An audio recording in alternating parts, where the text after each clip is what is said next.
I am going to experiment today because I saw a long time ago a video, and if I remember correctly, it was Dan Souza of America's Test Kitchen saying in the video that if you're going to be making hamburgers, try, if possible, to grind the beef yourself.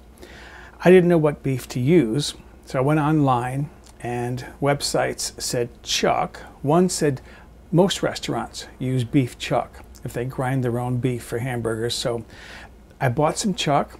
That's what I'm going to do today. I'm going to use the same recipe that is already on my website, and I already have a YouTube video. It's picnic hamburgers. I'll put a link at the end of the video to that picnic hamburger video.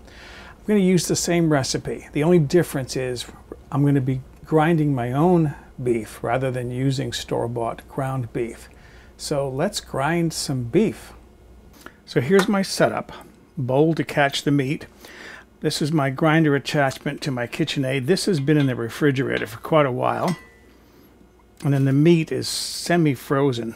Keeping everything cold helps to reduce the bacteria content that might get into it or might develop. I'm going to put the beef in there, have my pusher, and I'm going to grind this up until all my beef is ground up. I have here about 1 pound of chuck. This was a piece of chuck that I cubed.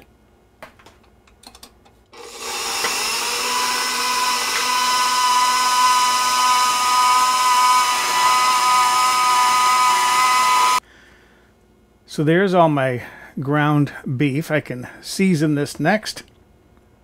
Let's talk next about seasoning the meat. You have a lot of options here. You could put in chili powder. If you like a more of a smoky flavor, you could put in chipotle chili powder. You can go simple with just salt and pepper. I know what I like, so I'm going to use what I like. So I have here 1/4 teaspoon of garlic powder. By the way, I'm wearing a rubber glove. My hands are clean, but because I had them in soapy water when I was washing those grinder parts. But this will keep the meat even cleaner, but it'll also protect my fingernails so I don't get meat under my fingernails. Okay, so that was 1/4 teaspoon of garlic powder, 1/2 teaspoon of onion powder. And then I like to put in about a tablespoon of breadcrumbs, because as that cooks and some of the fat comes out and some of the liquid, the breadcrumbs will help to absorb that, and it'll keep my burgers a little bit juicier.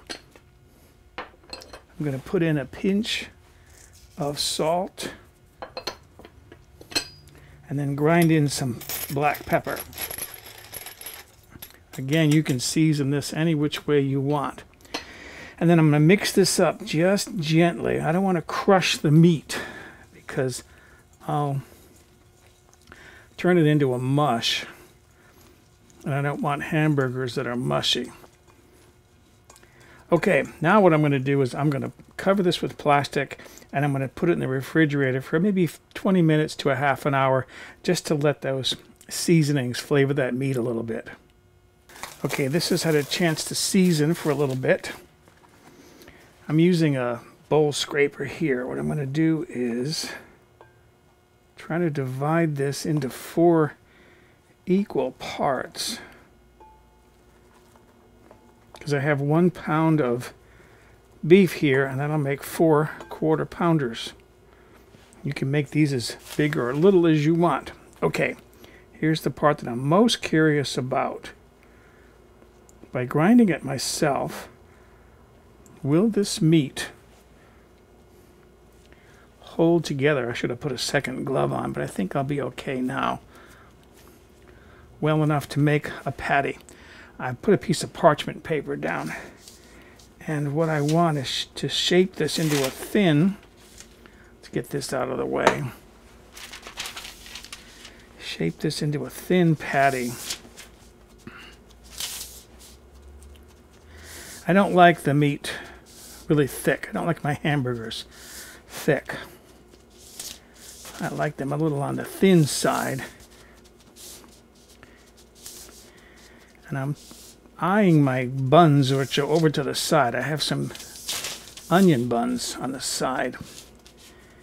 And I'm trying to make these bigger than the buns because they are going to shrink a little bit, my hamburgers. Okay, I have my others to do here, and then I'll be ready to start cooking. So there are my 4 hamburgers. If you want to get really fussy, you could measure the meat on a scale to see if you have exactly 1/4 pound.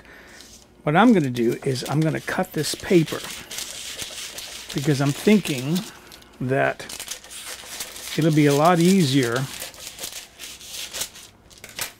to lay one of these on a grill on the paper and then just peel the paper off. Okay, meantime I'm heating my grill and I'm heating a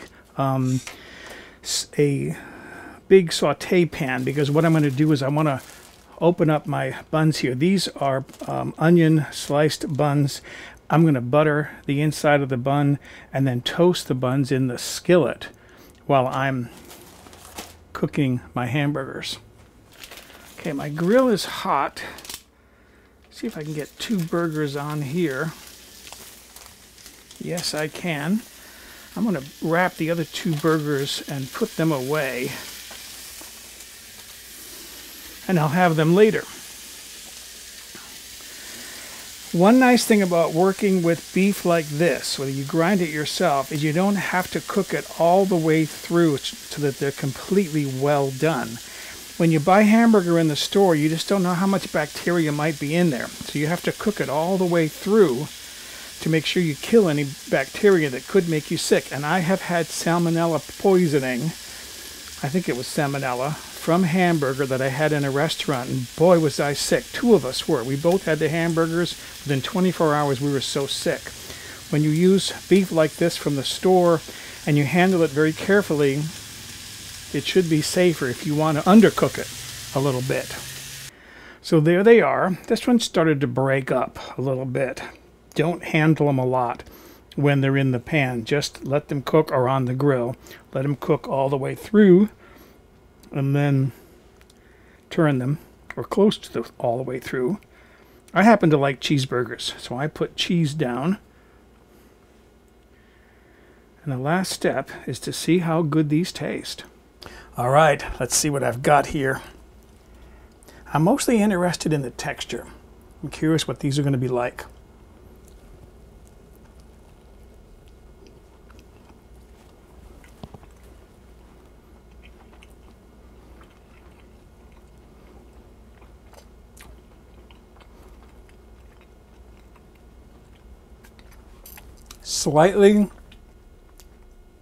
Slightly different texture. When I can feel the texture of the hamburger, it doesn't have that soft, mushy, almost pate-like texture that store-bought hamburgers or ground beef has. There's a little bit more texture than that. It's a little more grainy. Okay, so excuse me. I'm going to go enjoy my lunch of cheeseburgers. For a printable PDF copy of this recipe with step-by-step photographs, visit my website, mobilehomegourmet.com, and look on the home page or in the recipe archive.